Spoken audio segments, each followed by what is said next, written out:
So, welcome everyone for our talk/discussion. I'm very happy to be here with you. Thank you all for attending. Today we want to talk about Goal 1, no poverty, and Goal 2, no hunger, of the 17 SDGs, from the 17 SDGs, the Sustainable Development Goals.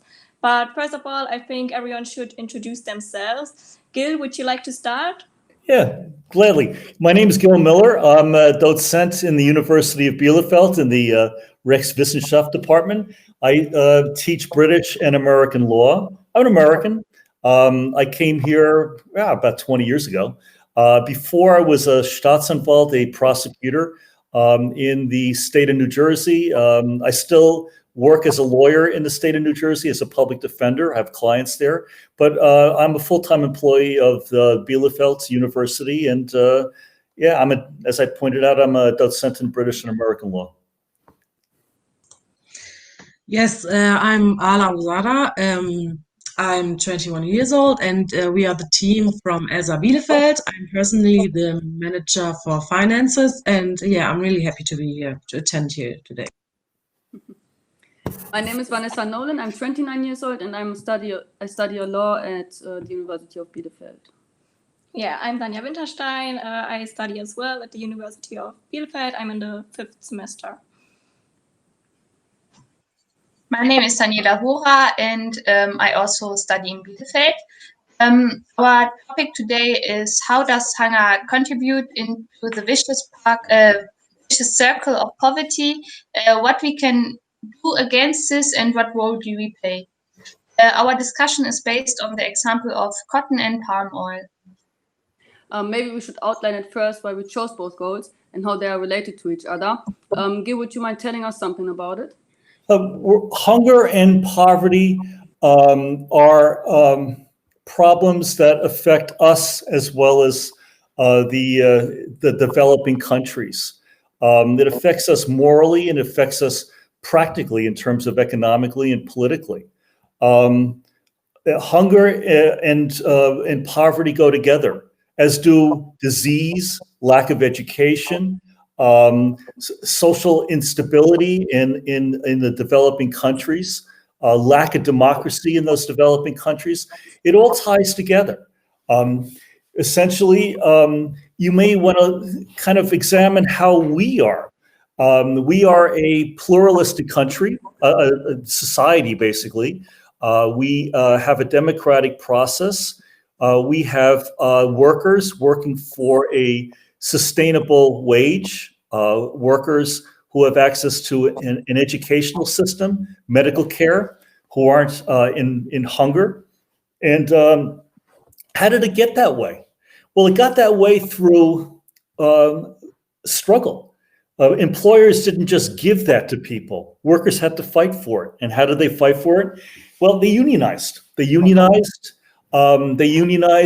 against the context of a more radical ideology, communism or socialism, which really advocated getting rid of private ownership of the means of production and having workers own the facilities at which they're working. And faced with that movement, that frankly scared the powers that be. And in that space, the trade union movement developed. And Karl Marx had originally predicted that eventually that the capitalists would die out. Eventually, workers would prevail. Why? Because capital is ever increasing in its concentration and power. And what that really means, eventually it would produce so much and crowd out everybody else except a few owners, big fish eating a little fish, that there would be no purchasing power anymore, and the system would implode and the workers would take over. Well, that's not obviously the way it happened. And it's a fantasy, but it's based on a reality. It's based on a reality of economic interests have a position of power. The marketplace based on supply and demand, principles of supply and demand, where the invisible hand gives rise to a competition in which the best product succeeds is a fallacy to a degree, in a large degree. Essentially, bigger entities swallow up little entities. And the system will implode unless there are counter forces. Well, there was a counterforce. Labor organized. The trade union movement developed. It took lots of struggle. These were not nice struggles.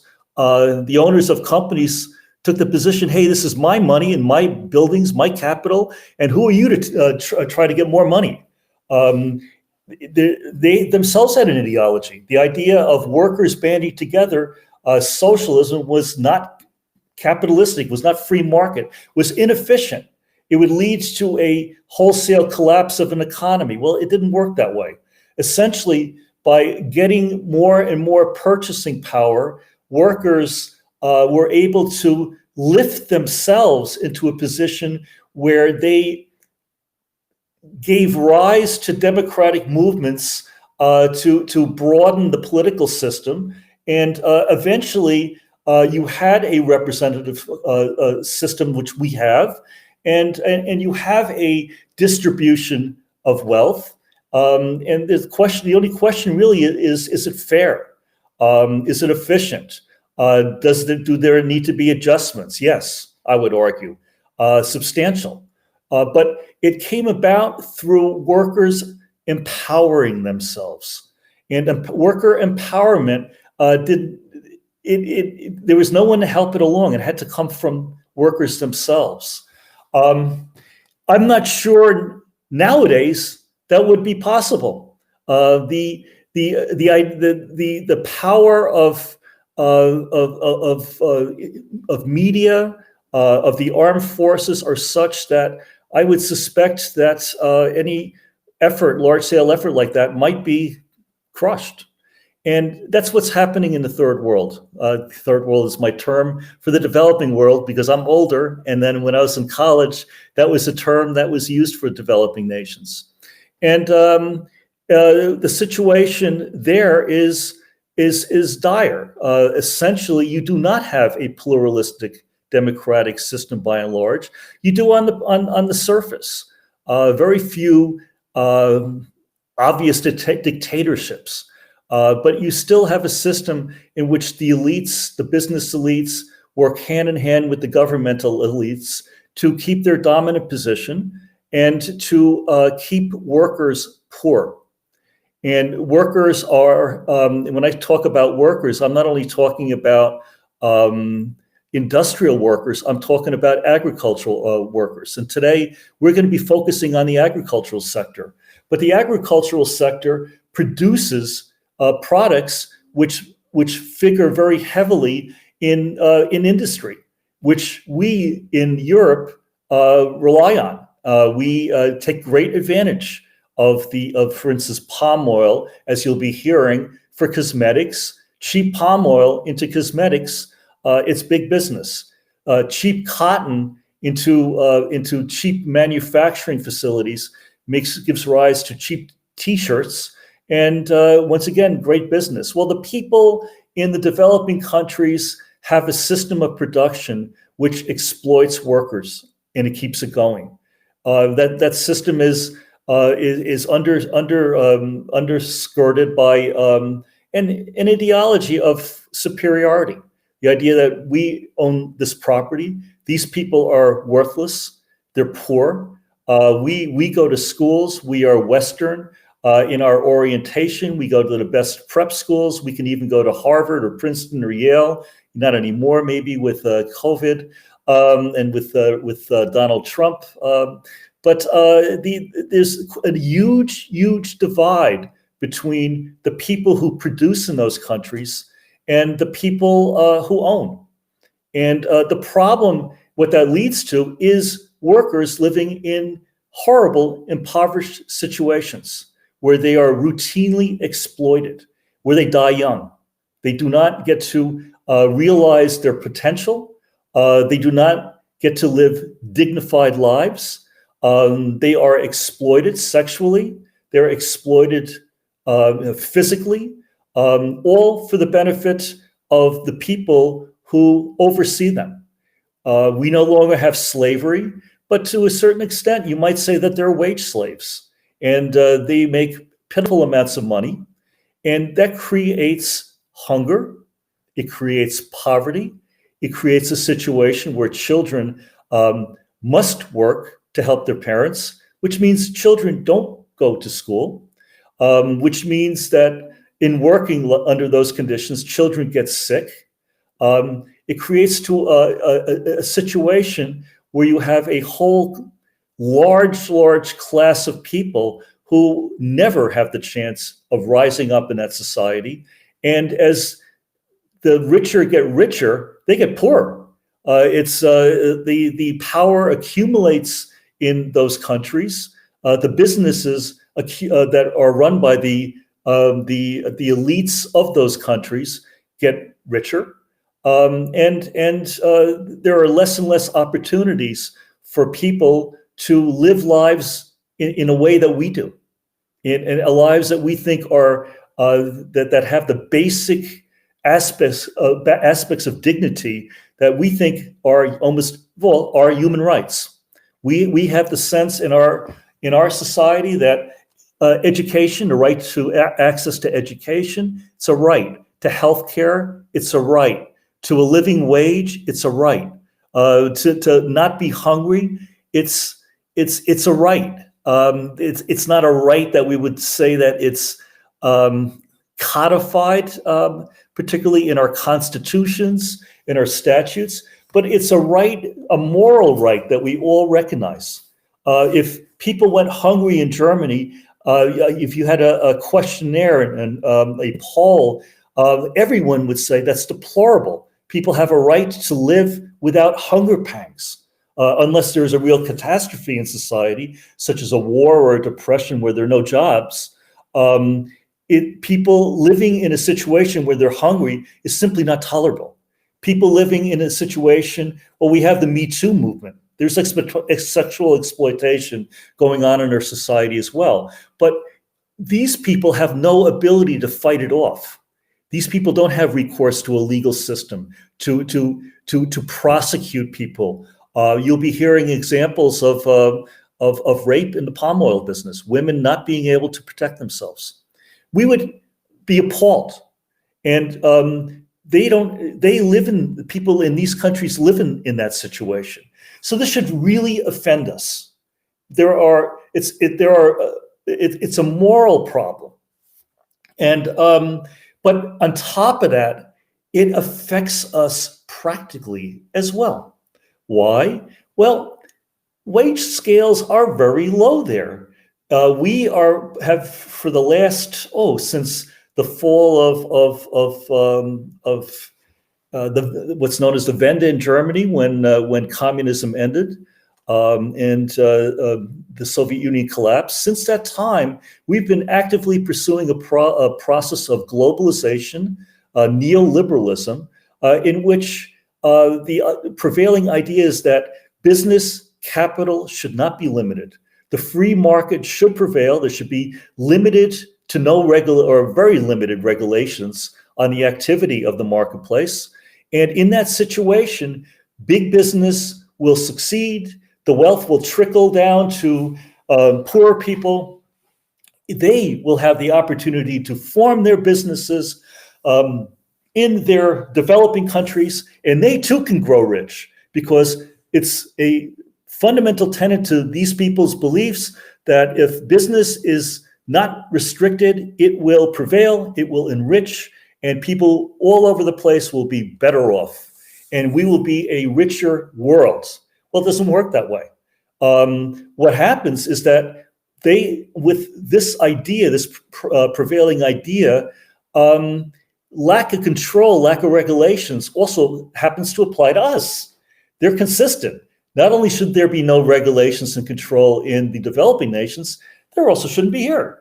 So it leads to a diminution of value of labor strength in the society, worker strength, workers banding together to demand benefits from employers to keep and maintain their standard of living. Well, that's denigrated as a drag on the economy. So when Schröder in Germany introduced again the 2010, 2010, involving policies like the Hartz IV revision that essentially unraveled labor protection. It allowed for much more part-time work and much poorer pay. These unraveling standards affected us. But this trend towards, they call it liberalism, neoliberalism, extended to activities abroad. What did these businesses do? They shipped businesses out to these developing countries. Why? Because people worked much more cheaply there. It's a lot easier to build a factory in Indonesia and run it there. You may pay workers in Germany 20 euros an hour. You may pay somebody in Indonesia for the same work at 20 euros a day or less.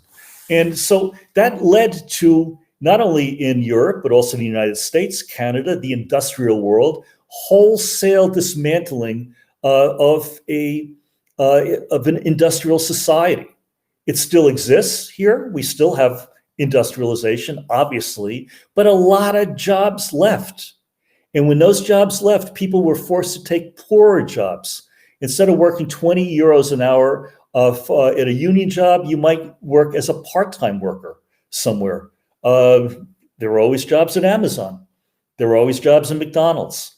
And you have to work. But you work at a much lower rate of pay. And you work at a lower rate of pay, the same problems that affect the developing nation start creeping into Germany and European countries. Suddenly, mom has to work.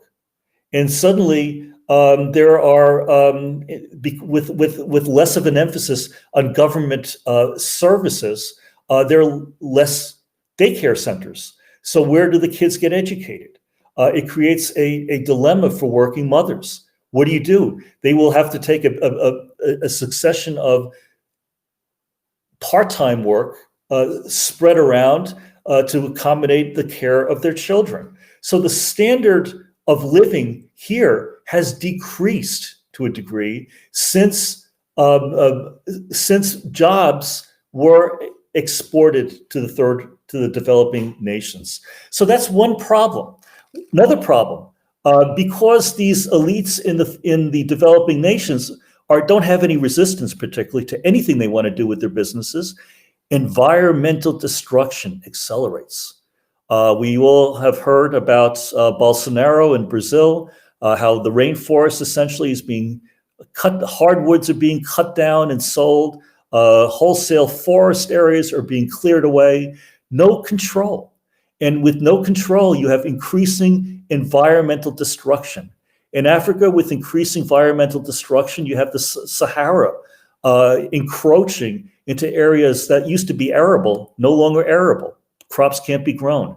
Suddenly, people living at the very, very edge of this economy, of being exploited as they were, suddenly there's no way to make a living. There's no way to survive, basically.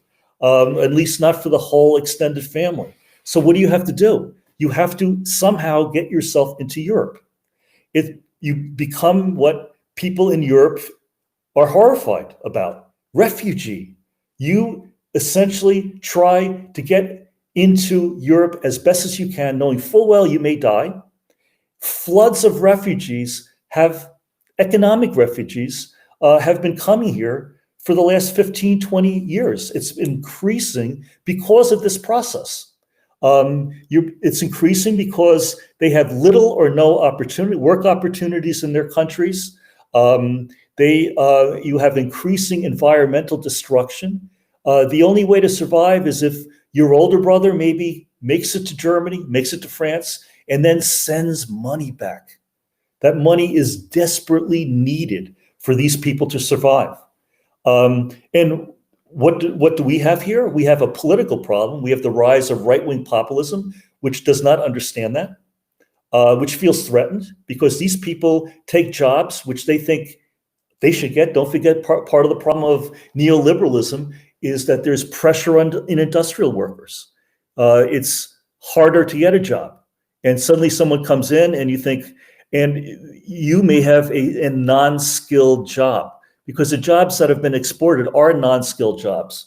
And you may think that these people coming in will take my place.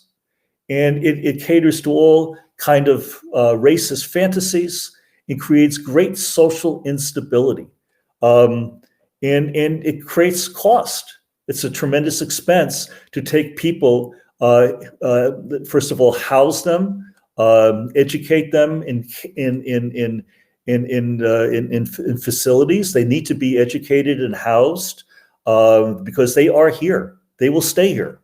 And it becomes a huge financial drain on the society. So you have the problem of refugees. You also have a problem of political instability and terrorism. When a society starts falling apart, people get angry. Not only do they try to risk their lives by sailing across the Mediterranean, they pick up guns. They develop an ideology of hatred, an ideology of the idea of, if we blow things up somehow one way or the other, take hostages, things can't get worse. If anything, the ideology promises a better life. And we have to deal with that. We find it threatening because the violence is also exported here. And when things get blown up in suicide bombings and attacks in Europe, there's demand for action. There's a demand to send troops to the source and suppress it. That's usually expensive. It involves young European men and women being killed. It involves wholesale destruction in those countries, which further makes the conditions in those countries very, very, very bad. And so essentially, this problem of workers not being empowered, and it's also a problem of no democracy, no effective democracy. If you're not empowered, you have no money, and the elites run everything. When do you have a chance to have your voice expressed? That's a big, that they go hand in hand. No democracy, no worker empowerment. What this ultimately affects us very negatively. Yes, we may get cheap T-shirts. We may get cheap palm oil in our cosmetics. There are lots of, on the surface, nice little benefits from globalization and neoliberalism, but the damage, I would argue, far outweighs those little benefits that you get. How do we get this way? We got this way because big companies make a huge advantage, get a huge advantage from the situation. They don't want to change. Your benefit, if you're a shareholder of a company, a director, your obligation is to that company. Your obligation is not to do social work. And therefore, you want to maximize profits. That is your obligation.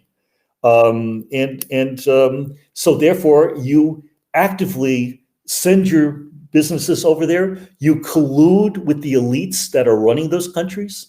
You take bribes to look the other way, perhaps, if there are laws in your own country requiring certain standards to be made. And then the army, our military forces, if there's any action against companies, if retaliatory action, there's always the possibility that our military will come in and enforce the rights of the elites that are running the country and our businesses. And before the Cold War was an additional factor. The Cold War made us look at any movements in these areas to improve conditions as communist. And so therefore, we actively enabled local militaries in these countries to brutally suppress people. The dictator of Guatemala, Rojas Mott, I think in the early 1980s, killed about more than 100,000 indigenous people, Native Americans, who he viewed as communists. And we supported him. And when I say we, the Americans supported him, gave him active support. So to a large extent, we supported over tens of 20, 30 years, these repressive forces. Well, those repressive forces are still there. They still are in an alliance with our military forces. We still have bases there. We have bases there because we feel the need to project our power. And so you have a combination of a system where we, by military action and economic exploitation, assist in this situation. We can end this situation because there is hunger in the world, but it doesn't have to be. There's more than enough resources. The problem is political, and the politics of the whole thing, we're standing at the head of it because these countries ultimately are exploiting their people to make money to sell us things cheaply. The cheap cotton that you're going to hear about is used ultimately to benefit us. We can stop that. There are measures to take to stop it. And I think it's incumbent upon us to do that. All right. Thank you for the insight into the subject. I think it's a really tough one, and we could talk all day about it. But let's get a bit more specific on the example of palm oil plantations. Yes, that's a really good point. In several countries in the third world, the working conditions on palm oil plantations are just terrible. Let's take Indonesia, for example. Indonesia is the world's biggest palm oil producer, and according to the Female Empowerment Ministry, about half the total workforce, there's an estimated number of 7.6 million women are working in the fields of Indonesia. Yeah, that's a huge number. I mean, terrible things happen there. Like you said, rape and also abuses in those palm oil fields. And they are linked to top beauty products and top beauty brands we buy, like toothpaste, animal feed, groceries, and even more. And honestly, I can't understand why so many people support this by buying those products, because palm oil is in so many products. Yeah, I also think you're right. I was shocked once I found out about how palm oil contribute, and I also was shocked when I found out that the woman there standing half the hip into the poisoned water. Maybe you want to say something on it. Yes, and most of the time they carry their own weight. Those issues lead to pregnancy losses and limited fertility in general. But the thing is, they can't do anything about it. Like you already said, Gil. They don't have employment contracts like we have. They have no choice. It's even work or lose everything or die. Yeah, I mean, here in Germany, we enjoy the benefits of strikes or go to protests if we have bad working conditions. But in the third world, they don't have options like this. And that's what makes me sad and angry.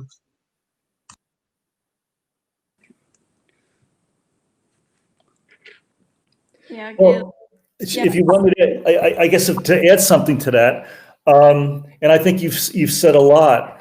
I think part of the problem is that we simply, the average consumer in Europe, in the developed countries, the United States, simply are not aware of this exploitative situation.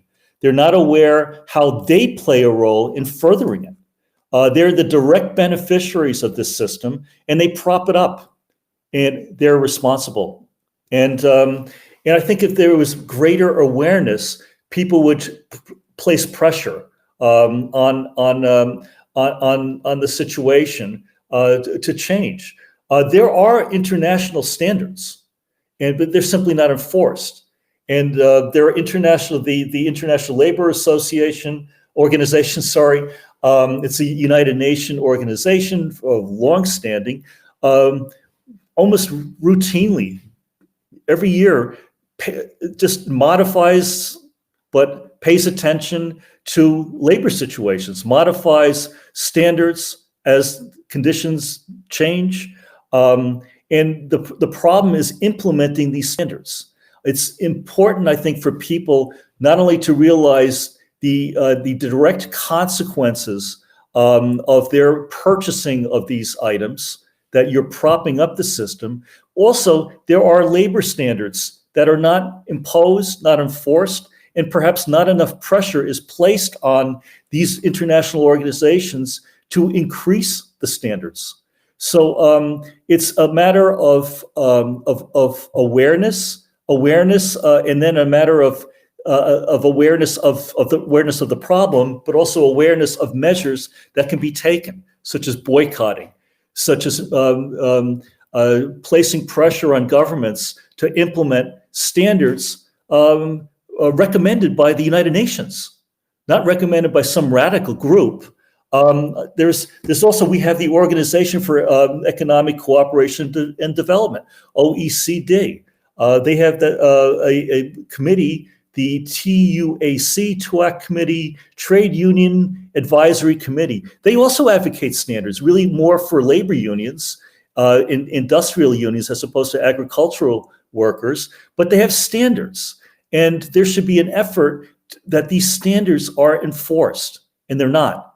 And so people need to be made aware of the problem and their role in the problem, and people need to be made aware of standards and international norms which really have long existed to address these problems, and they should be aware that they can place pressure on these organizations to increase the requirements of protection, and also that these protections be carried out.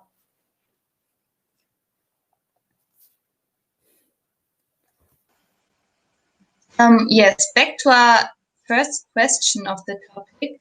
What role do we play in this game, and what can we do to help?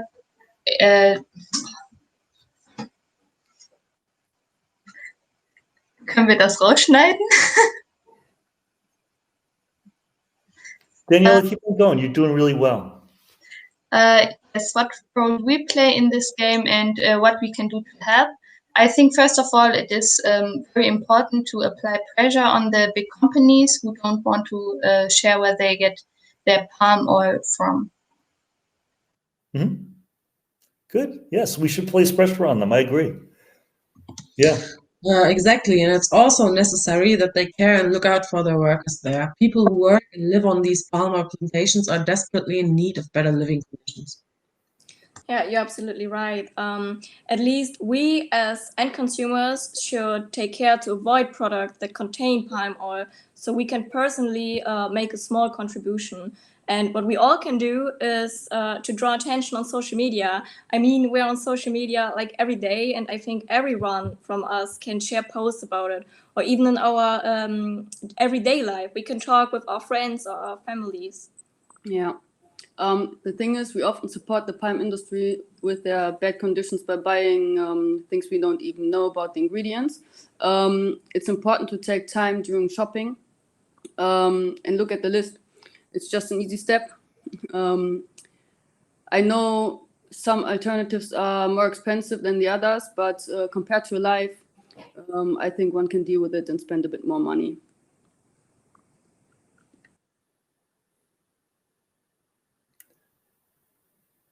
All right. Does anyone care to talk about the cotton industry? Yes, so I thank you all for your input, and yeah, great input. I think we should talk about the cotton industry, which is also a huge problem. Yeah, Gil, would you like to give us some insight about this? Well, cotton is an incredibly valuable commodity. Without cotton, we don't have clothes. And cotton has been central to economies since the mid 1700s, probably before, but really took off with slavery in the United States. At one point, the United States was supplying a huge amount of cotton to the entire developed, at that time, world. And who picked the cotton? Slaves. And it was a huge industry. It was an industry in which shipping made money, shipping slaves, banks made money, funding the shipping, funding the cotton planters, and industrialization played a role. Something called the cotton gin came along, which allowed for easier separating the cotton balls from seeds in them, And that really gave rise to a great increase in cotton production. And when slavery ended, the South continued it to a certain extent by putting Black workers into the conditions that we have just been talking about for people in the palm industry.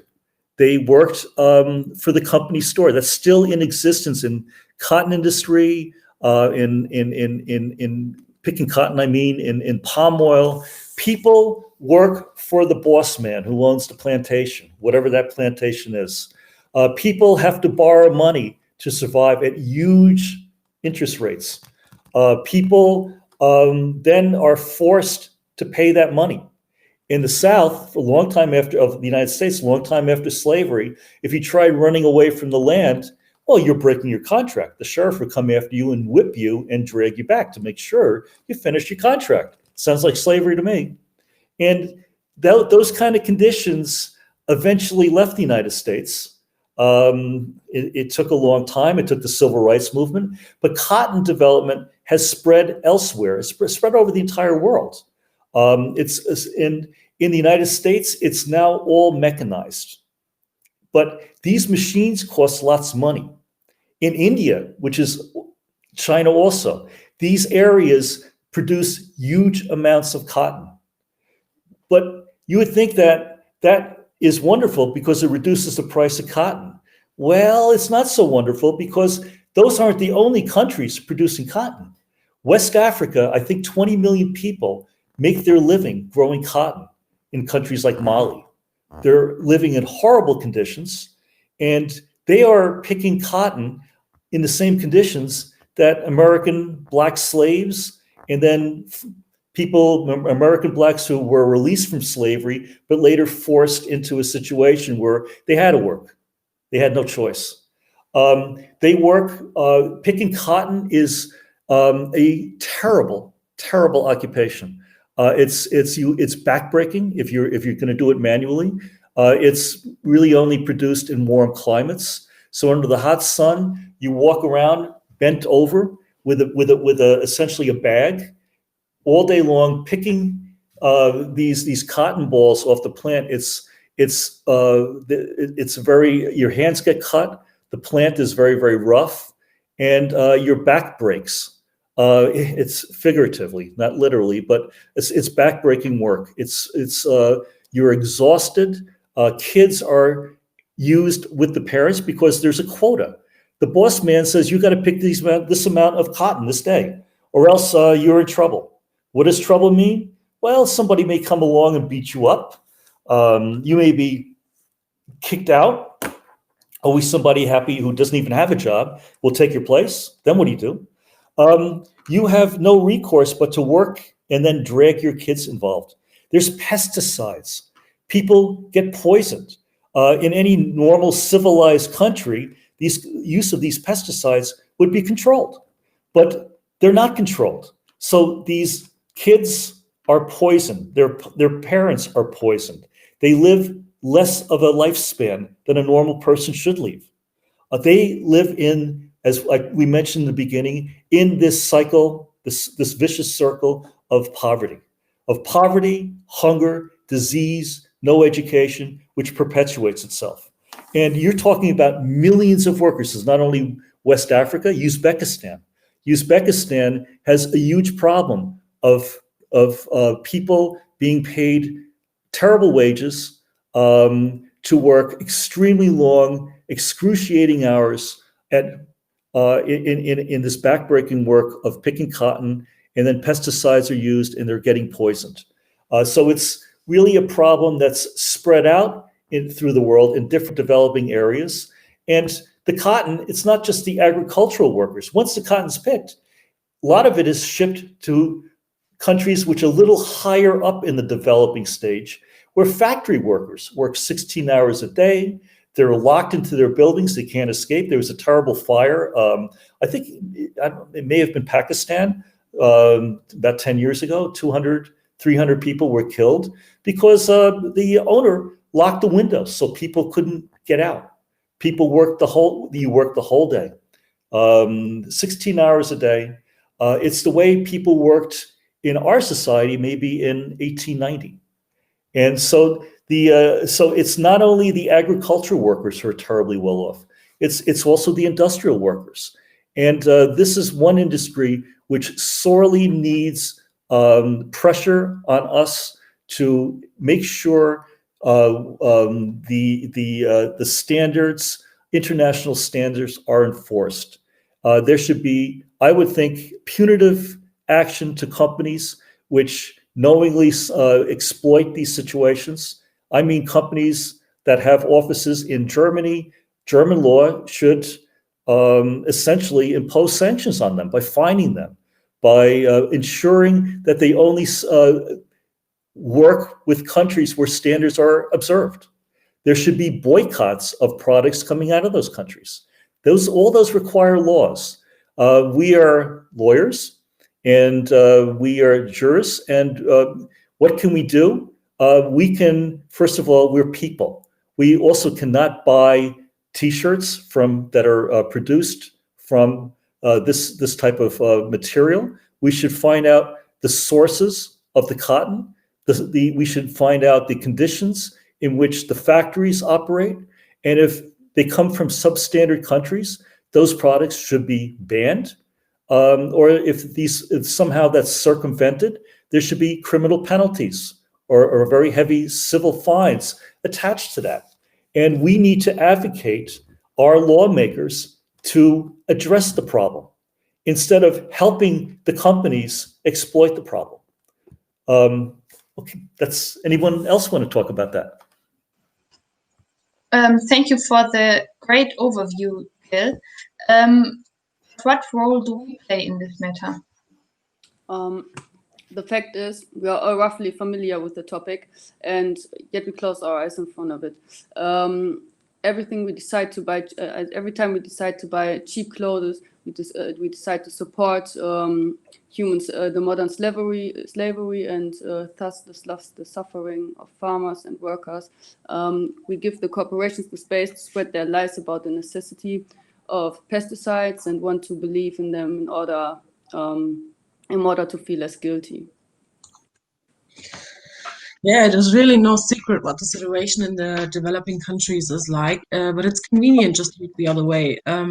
It is a known fact that it is possible to produce organic cotton free from the toxic chemicals that make the farmers sick or even kill them. India, for example, is the largest organic cotton producer in the world. Nonetheless, only 1% of cotton from India is currently organically grown. So we see it indeed is possible, but may possibly reduce profit for the big companies. So for them, it is more convenient to keep these people living and working in misery so that they can make the bigger coin. Yeah, you're right. Maybe we should get more specific. How we can take our part in changing the situation in the cotton industry? I think we have to enlighten people and take responsibility for our consumption. In the economy, the principle of supply and demand prevails. If we change the demand, the companies are forced to adjust the supply. Specifically, we should choose our products more consciously and sustainably. Companies should ensure effective and transparent product labeling and rethink their supply chain. Companies can provide human rights compliant jobs. Yeah, Gil, do you want to add something? Or? Yeah, I think we've covered a lot. And I think so essentially what you are advocating is enlightening people on the problem, making the personal choices to personally boycott the products coming from these countries. I think there's also got to be pressure placed on requiring companies to identify the source of where the palm oil they use come from. I think that's a great example with India using pesticides. Well, I think it would be very helpful to know that this cotton comes from India, or this shirt comes from cotton made in India. And people should make the informed choice, oh, that's made in India. I think I'm not going to buy that T-shirt. I may have to spend a little bit more money to buy a T-shirt made from American cotton. which may not be grown with pesticide to that, or organic cotton. I mean, maybe requiring a label identifying products or allowing label for products grown organically. There should be some education, but also some information that's required of the companies as to their source. I also think that there should be a definite pressure placed on our government to ensure working conditions are improved in these developing countries.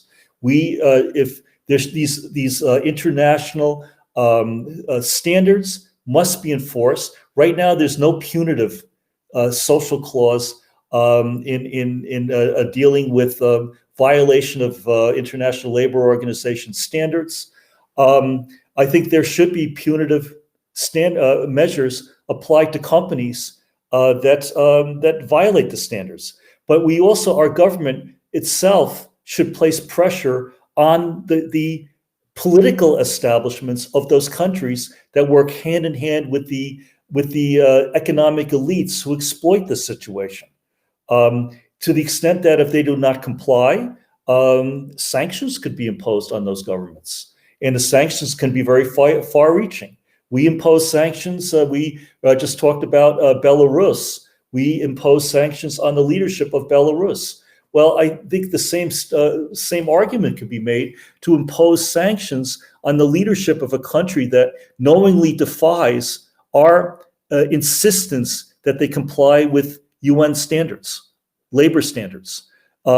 We can improve democracy in those countries, effective democracy.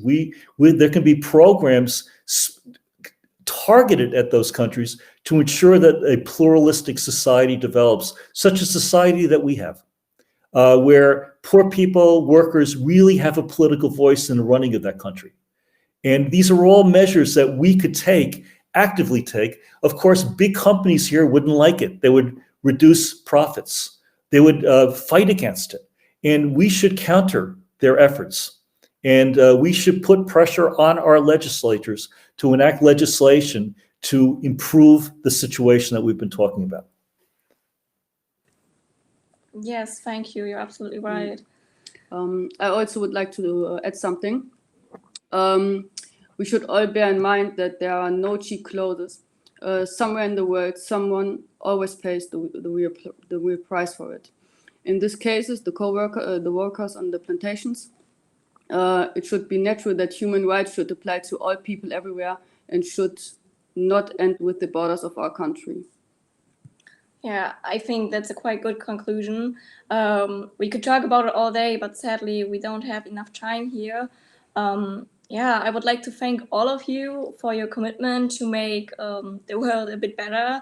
Hopefully we will keep that in mind and remind ourselves every day how important it is to pay attention, to draw attention to it. Yeah, and of course for everyone else. Thank you all for your concerns and have a good night.